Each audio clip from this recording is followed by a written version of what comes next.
অন্ধকার থেকে আলো। একটা ব্যস্ত শহরের এক কোণে ছিল একটি নামকরা মদের বার। রাত নামলেই সেখানে জমে উঠত রঙিন পরিবেশ। মানুষের ভিড়, গান বাজনা, হাসি আনন্দ সব কিছু মিলিয়ে বারটি যেন আলাদা একটা জগৎ। সেই বারেই নাচ করত এক অপূর্ব সুন্দরী মেয়েটি, রিমা। তার নাচে ছিল এক অদ্ভুত জাদু। মানুষ যতই আসত মদ খেতে, তার চেয়ে বেশি আসত রিমার নাচ দেখতে। কিন্তু একদিন সেই আনন্দমুখর বারের বাতাস বদলে গেল।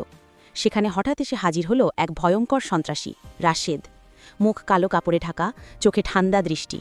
রিমার নাচের প্রতি তার অস্বাভাবিক আকর্ষণ জন্মাল। শেষ পর্যন্ত সে ভয় দেখিয়ে রিমাকে জোর করে নিয়ে গেল। রিমা ভীত, অসহায়, তবুও বাঁচার পথ খুঁজে পাননি। রাশেদ কিছুদিন পর রিমাকে বিয়ে করল, কিন্তু রিমার অন্তর ভরা ছিল আতঙ্ক আর অস্থিরতা। বিয়ের পর সে নিয়মিত নামাজ পড়া শুরু করল। প্রতিদিন সে আল্লাহর কাছে প্রার্থনা করত, হে আল্লাহ, আমার স্বামীকে ভালো পথে আনো, তার মন পরিবর্তন করে দাও।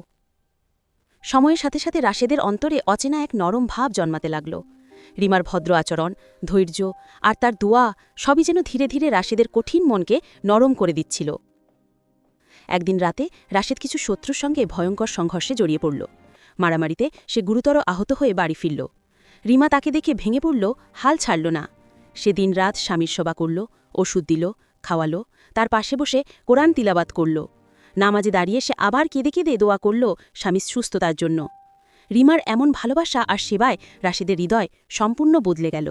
যেদিন সে সুস্থ হয়ে দাঁড়াতে পারল, সেদিন প্রথমও সে রিমাকে বলল, তুমি আমাকে নতুন জীবন দিলে, আমি বদলে যেতে চাই, সত্যিকারের মানুষ হতে চাই।